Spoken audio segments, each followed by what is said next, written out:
Hello lovelies, my name's Feta and welcome to Fable Academy, where adventurers old and new can learn from the best, but usually the worst. And let me be the first to wish you a happy new year from all of us at Fable Academy. Out with the old and in with the new, right? Well, maybe not so much. The calendar may be different, but problem players, disaster DMs, and that guys never change. But your favorite goats on the internet can still get better at telling the stories and making fun of them.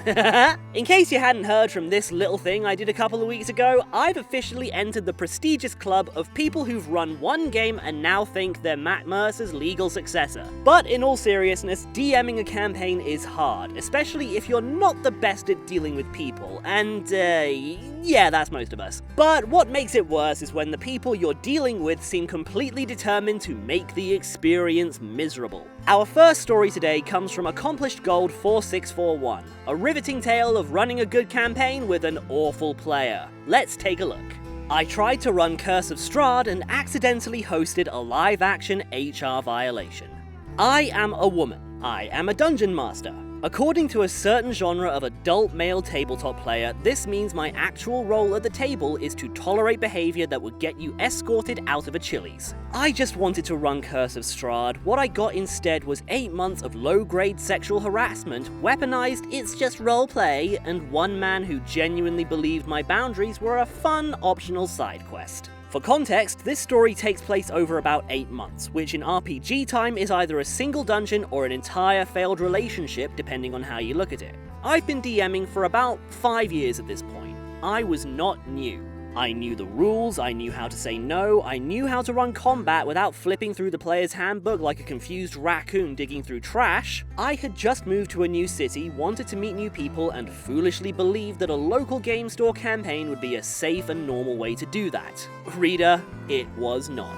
Because every good horror story needs a cast list, here we go. There was me, the DM, late 20s, woman, professional job, speaks in complete sentences, has been told I have a calming voice, which will matter later for reasons that are deeply unfortunate. Then there was Dave, the problem.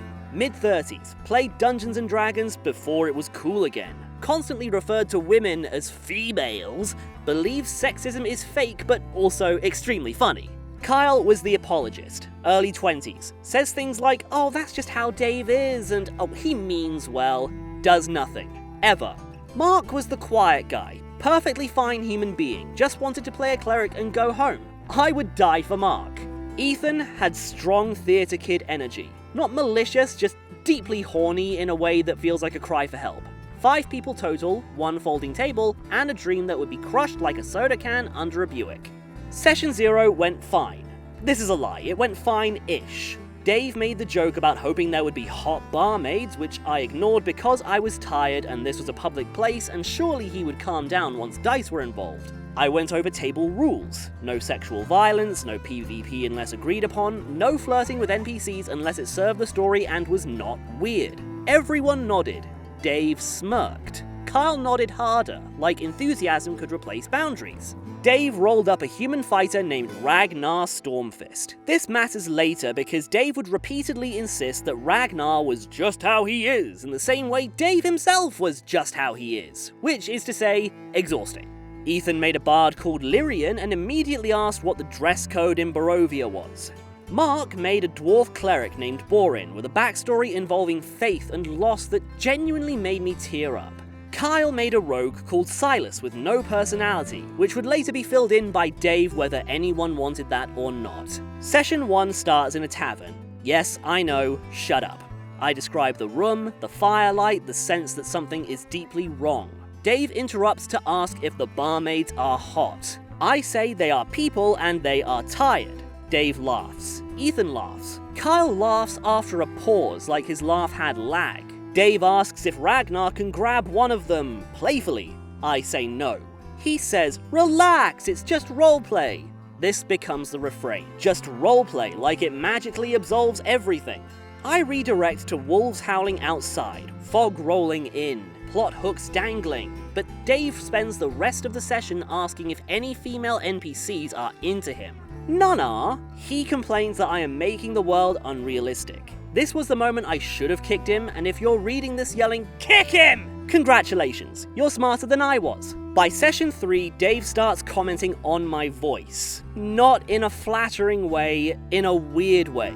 You should do ASMR. Your voice is kinda sexy when you describe combat. Oh, say that again but slower. I shut it down. I say it's inappropriate. Dave says he's complimenting me. Kyle says nothing. Ethan looks uncomfortable but still asks if the vampire brides are hot. They are undead. They are horrifying. They eat people. Apparently this is still hot. Okay, just a quick aside, I am absolutely living for OP right now. I love it when all the comedy is done for me. But more than that, I can just feel all the pent-up rage and cognitive dissonance being channeled into this post. Seriously, I don't think I'm doing this reading justice, but I'm gonna be doing my best. And yeah, sexualizing someone's voice or speaking patterns just at random is not a compliment, it's super creepy. I say this as someone who, when I'm not a cartoon goat on the internet, I still work with my voice a lot of the time, and I still get comments about this, about my accent, about my upper speaking register. So for safety's sake, don't sexualize someone's voice, or any part of them, just don't sexualize people. And it's probably not going to be the worst thing that Dave does in this story, but so far, already, just ew? By session 5, Dave decides Ragnar wants to romance Irina. Fine. Canon adjacent, I can work with this. He immediately describes Ragnar putting his hand on her waist. I say she steps back, and Dave argues and says a strong woman would appreciate confidence. I tell him I am a woman and I do not appreciate this conversation. He laughs and says, yeah, but you're not like other women. I do not write that down physically, but it is carved into my brain permanently. He then asks if I'm single. I take a break, go to the bathroom, and stare at my reflection, wondering why I picked a hobby that apparently comes with unpaid emotional labor. The in-game harassment escalates. Any woman NPC who speaks more than one sentence gets flirted with. Any rejection is met with, wow, she's a bitch. When I introduce Esmeralda, Dave says she sounds feisty and asks if she wears leather. I say yes, because she's a monster hunter. He says, ha, knew it. Like he's cracked some ancient code. Ethan joins in sometimes, but in a clueless way. Dave does it like a hobby. Mark messages me privately apologizing. I love Mark. I just wish Mark was louder.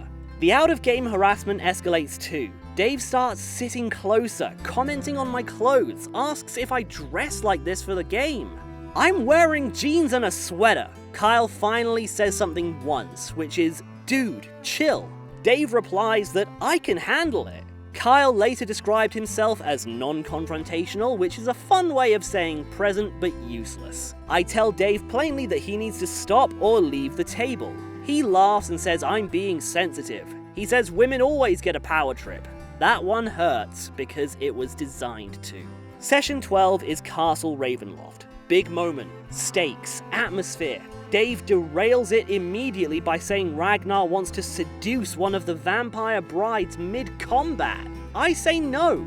He argues. I say no again. He says I'm railroading. I tell him very clearly, Dave, this is inappropriate and you need to stop. He says if I can't handle adult themes, maybe I shouldn't DM. The table goes silent. Ethan looks like he wants to crawl into his dice bag. Kyle stares at his phone. Mark looks furious. I tell Dave to pack up and leave. He says I'm overreacting. He says everyone else is fine with it.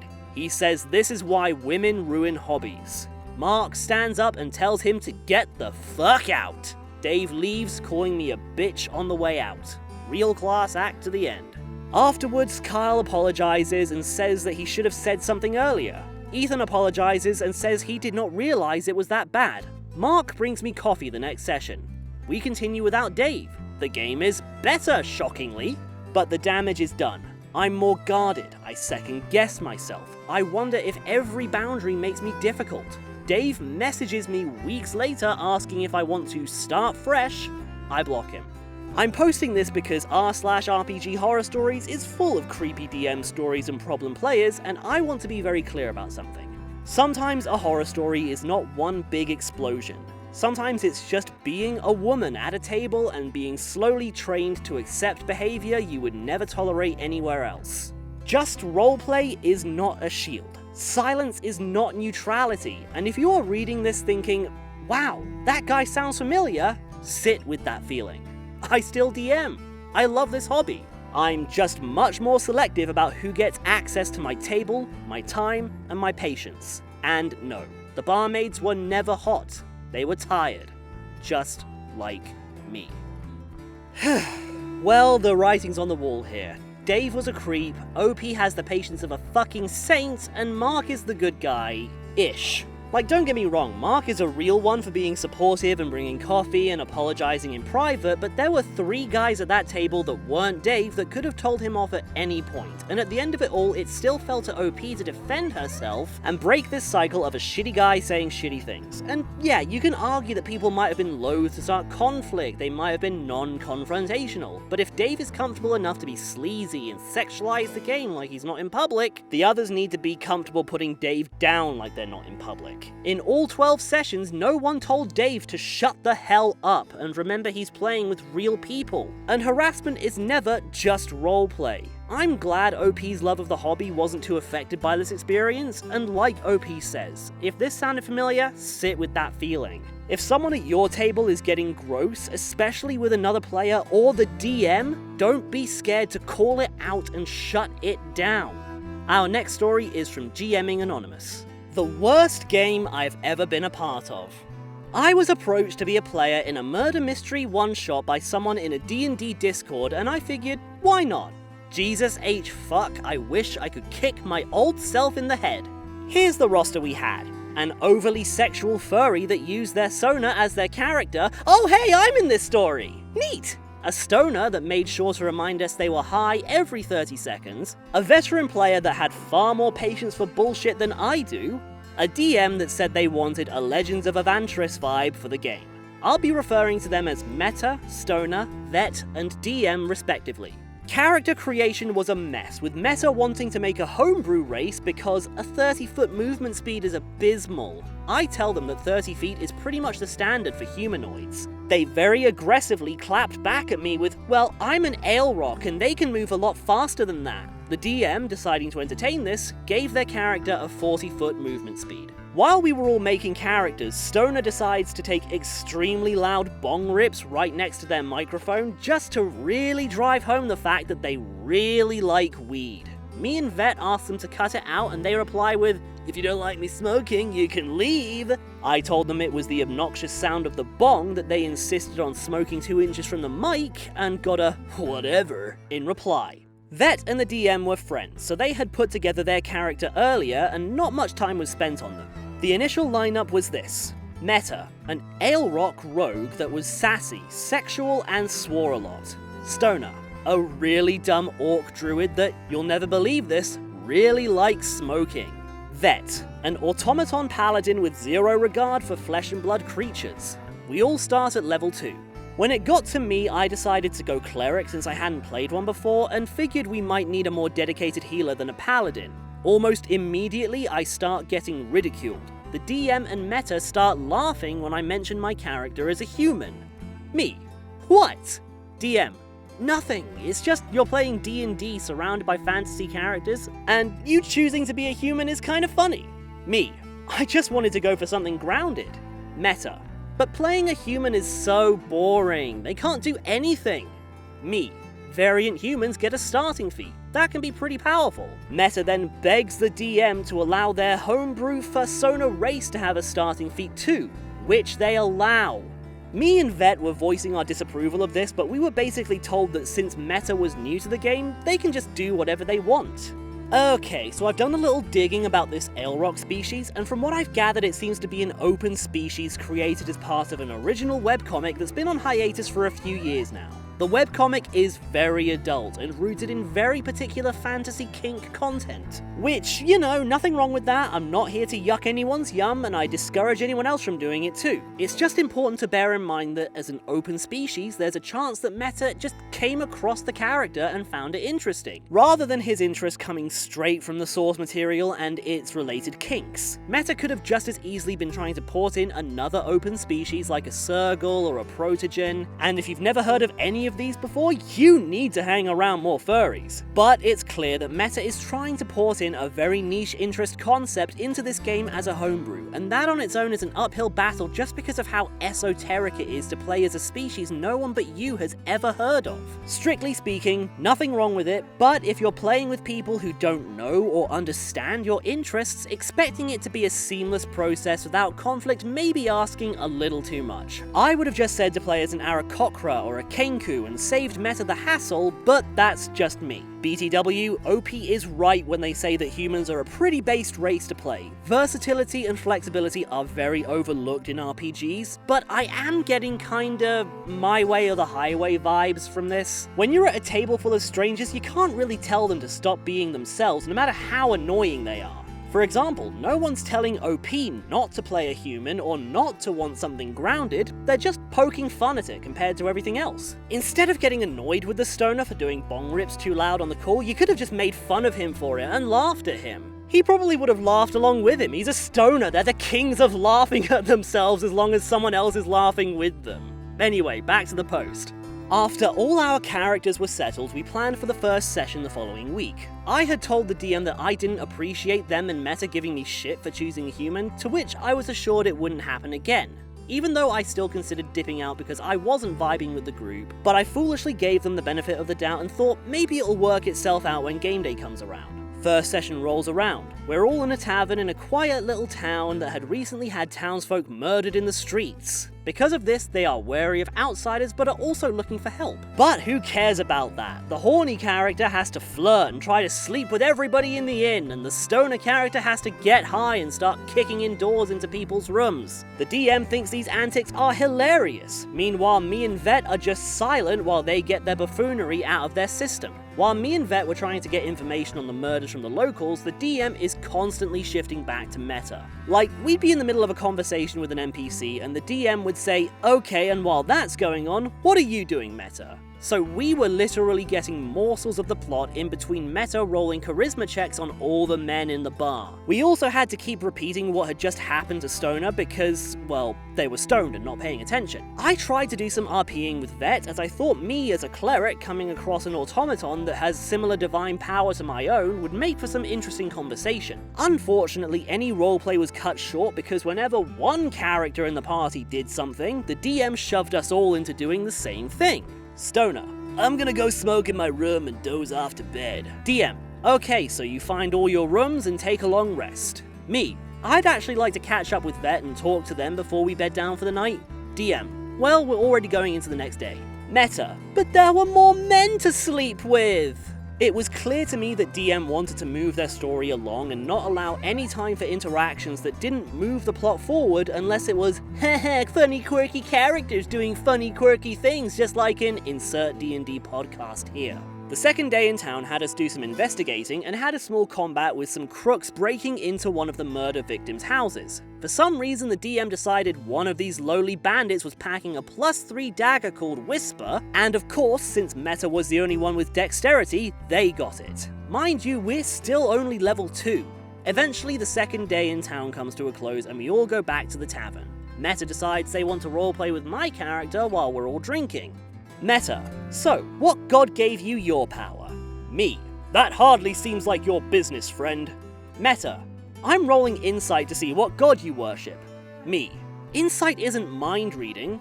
DM: No, I'll allow it." Meta rolls high enough and the DM tells me to explain my backstory to Meta. I instead just do it in character. Me: "I am a follower of Tiamat, the Dragon Queen." Meta: "Oh, so you're a scaly." Me: "What?" Meta: "There's nothing wrong with wanting to fuck a dragon, my friend. In fact, I wish you the best of luck." Me slams my drink on the bar. "How dare you speak of my lady in such a way?" Turns to the barkeep: "The bird will be picking up my tab, miss." My character then headed to bed, and after some more cringe NPC interactions, the first session came to a close. After a few days, the DM messaged me saying that Meta wanted to drop out of the game because they felt bullied because my character called their character the Bird, and apparently Meta told the DM, "I'm not a bird, I'm an Aelrok." In my head, I was thinking good riddance, but the DM gave me an ultimatum: have my character apologize to their character or me be booted from the game. I opted for the latter and bid farewell to the worst game I have ever played. I never realized how lucky I had been playing games and vibing with everybody involved because they were friends or friends of friends or whatever. My biggest takeaway from all of this is to never go into an LFG chat ever again. Okay, wow. Alright, maybe I'm biased and I know this isn't an Am I the Arsehole post, but OP, you're kinda coming off like that meme right now. You know, the one where that guy is just yelling at people, "Stop having fun!" Like, sure, maybe everyone's a bit guilty in this story except maybe the veteran, but you're playing as a human in a game where there's a bird creature, a robot, and an orc druid that's constantly high. I don't know what to tell you. They sound like they're having a good time, and it sounds like you're the only one that's not. But like I say, everyone's a little bit guilty in this story. This whole thing screams forced. DM is forcing the players to live out his viral game fantasy, Meta is forcing in his niche interest species and his general furriness on everyone. Yeah, it's okay, we know, we're the worst. But OP seems to be trying to force the game be played right rather than people have fun. Someone pushes OP's buttons, OP pushes back harder. OP seemed to have a problem with everyone at the game, and the one person they didn't have an issue with they could only credit as being able to not have an issue with everybody else. I wouldn't go as far as to say that OP was bullying Meta, and yeah, maybe it's a little cringe to be that defensive over a super obscure original species being ported in as a homebrew, but in general you have to let other players enjoy the game the way they are and not begrudge them for not enjoying it the same way you are. Okay, here's my hot take about RPG parties. The characters don't always know each other and they don't always choose each other. The famous premise of strangers in a tavern is just that, strangers, developing their own dynamics and learning how to work with each other. And when you're banding together with strangers, there's always a chance that you'll get one of everything, including a stoner, a slut, and apparently an overly serious everyman with a chip on his shoulder. LFG tables are the same in a meta sense, strangers coming together and forming the table over time. There will be give and take with people you don't know, and it's no individual's game played any individual's way. From where I'm sitting, maybe the execution was off, but it did seem like people were making an effort to include you. Meta did want to roleplay with you, but you ended up insulting them by doing the same thing you were insulted that they had done. Like I say, poor execution, but the effort was made. Frankly, I do think you will have a better time at a table where everyone's more on the same page, but I feel like this isn't a bad table in and of itself. These people are having fun. Our last story is from And You Will Be Cured. Should I run or am I too sensitive? Hi guys, I really need help and an outside perspective. A little bit of backstory, I started playing D&D with a DM I initially adored, but the experience slowly curdled. The main issue, everyone else got serious, satisfying arcs. My character's backstory was dismissed and she was consistently the butt of jokes, never an equal. The DM later revealed the campaign was a sequel to his previous party's reincarnation. I was the only new player. He told me, your character is a reincarnation too, figure out who yourself. After that, I tried talking to him, discussing the issue I have with it as a player, but he considered it a jab against him as a person. Said he sees nothing wrong with anything that happened to my character, stated that he as a DM does as he sees fit, and dismissed any of my concerns. So I left the game for good. But he is now a player in my new campaign. Our friend groups are completely intertwined. He introduced me to them all. When my current DM, F, first invited me, he wasn't on the list. She asked if I knew others who wanted to join. I suggested some of my friends, she added them, and we started happily developing my character. Then she removed my friends, added the ex-DM, and messaged me saying she'd apologise to the others personally, but would be happier first time DMing for people she actually knew. To be fair, she had no idea about our history. She thought we were all still good friends and I'd be more comfortable with a familiar face for both of us. I panicked. I told her I was uncomfortable and might withdraw. She then set up a joint call to air concerns. I was already sold on my character, so I reluctantly agreed. During that call, I stated my boundaries. No fishing for attention during others' spotlights and no tasteless jokes at others' expense. He said he'd consider it, but he wasn't sure he'd participate in any of my character's emotional arcs as he had no mental capacity for that right now. My DM asked if this was okay. I was torn and wanted to support her endeavour. This was her first time DMing and I wished to be there for her, so I said I'd see, but I reiterated my boundary. If I felt uncomfortable, I would leave. She agreed. Oh dear, this person is too forgiving for their own good. From the sounds of it, the precedent has already been set immediately. DM is going to do things their way, the other player is going to pick and choose when to respect OP as a player and as a person, and OP just kind of has to deal with that or face social repercussions. And by the way, if you tell someone you're uncomfortable around another person and their solution is to put you in front of that person to make you air grievances, then that's already awful. At best, it's a dumb move, but at worst, they expect you to get scared and comply in the face of confrontation. OP set a boundary and their DM's reaction was to cross it for the sake of everyone's enjoyment but OP's. This is already off to a really bad start.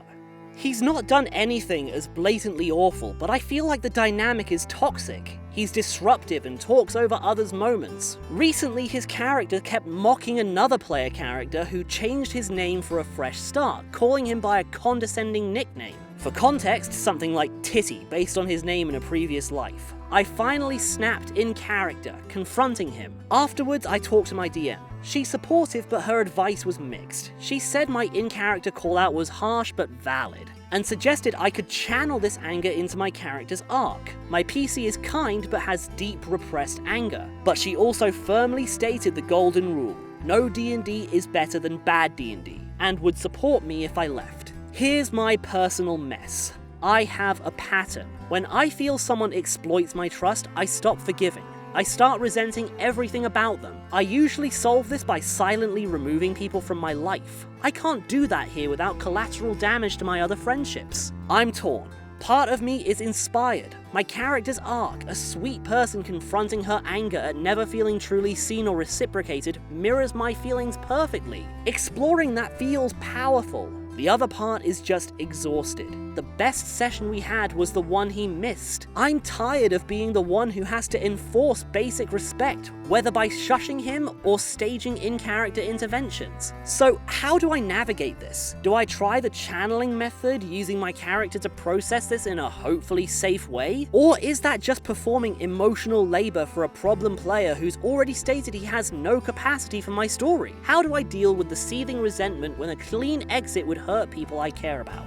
OP, if you ever watch this video, I know you're not gonna like to hear this, but there is no safe way to process or channel this in this current situation. You're in an emotionally threatening position. DM and this other player are prioritizing each other and themselves over you at every turn, no matter what OP says about supporting you leaving the game. From the sounds of it, you've already been sidelined. If you love your character, take it somewhere else and stop gaming with these people. Protect your peace and plant your garden on earth that hasn't been salted before. Best case, you get new friends and you get to keep all your current friends. No friend you ever make should be all-purpose, and sometimes that's for the best. You can keep the rest of your friend circles without necessarily gaming with them if that causes problems. Your real friends will understand if you have to stop and explain it to them, but anyone who tells you to sacrifice being treated as an equal for having a seat at the table at all doesn't deserve to have you there. But that's just my thoughts on these stories. What do you guys think?